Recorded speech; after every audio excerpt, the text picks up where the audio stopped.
Well, with that, let's bring in now Jasraj Singh Hallan, the Conservative Shadow Minister for Finance. Jaz, thank you for joining the program. Hey, thanks for having me on. Listen, the deficit, when you look at this budget document, it clocks in at over $78 billion. The budget shortfall is nearly double the ceiling that your party was calling for. But when you listen to the government, they make this argument that this is investment that's needed to recharge, to recalibrate the Canadian economy in the face of Donald Trump's trade policies. How is this money not justified? Look, Michael, any family today that was looking to see lower grocery costs when they go to the grocery store, anyone that's seen their mortgage or rent doubled in the last 10 years because of failed Liberal policies, or anyone that's tired of seeing the increase in crime, they had no hope, and there's nothing in this budget for them. And believe it or not, the deficit is even higher than what Justin Trudeau had. And for someone who's a so-called banker and a great money manager, it's impossible to fathom that someone who calls himself a budget expert is going to spend even more money than Justin Trudeau. These are the same failed policies in the last 10 years that sent 2.2 million Canadians into a food bank into a single month, 700,000 which are children. And there's nothing in this budget to give those families reprieve. And just like the public budgeting officer had said, that it's easy to say that it's capital spending, but the definition is so broad, it doesn't define anything. Anything can be an investment or a so-called investment in there, but spending is still spending. Debt is still debt at the end of the day. Spending is still spending, although when you look at this document, that you have the government here showing a clear a downward trend when it comes to operational expenses, what they're trying to do, and they argue that this is essentially for recalibrating an economy that has been hard hit by Donald Trump and will continue to be hard hit by Donald Trump. I understand what you're saying about affordability, but we're talking about recalibrating the economy. Is that not a priority? I didn't see that part inside the budget, and the reason why I say that is because Mark Carney, remember, he advised the UK last year to do this exact same accounting trick. The parliamentary budgeting officer talked about this accounting trick as well, that said it kind of muddies the waters on what things get defined. So, it doesn't go to say that there's real investments. At the end of the day, if you look at the track record of this government, it's been disastrous. And that same advice that Mark Carney gave to the UK, this accounting trick was disastrous for them as well. True investment would be if it came from the private sector.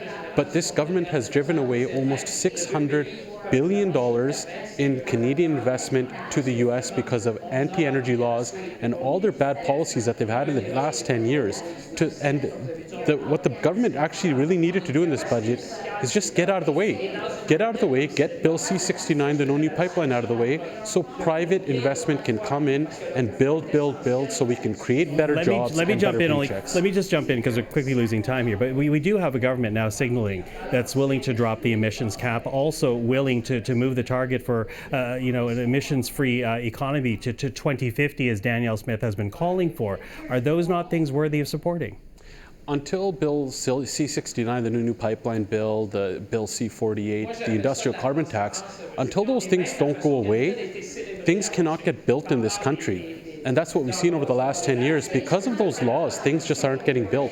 Investors are fleeing from Canada. And since Mark Carney has become Prime Minister, $50 billion of Canadian investment has fled, because when you're an investor, you look at where there's lower taxes, a better business environment, and the Liberals have made sure that that environment is not in Canada. That's why so much has fled from here. Those anti-energy laws that the Liberals put up, those obstacles that are in the way of a good investment, those need to go away. That's how we'll get our product to market. We'll become an energy superpower and become more independent on the world stage. Mm-hmm. Now, my understanding is that your party, your caucus, will not be voting for this budget. This is a minority Liberal government. It needs at least 3 more votes. And we're now getting word, and this is not news to you, that Chris D'Entremont, your former colleague, has now left the Conservative caucus.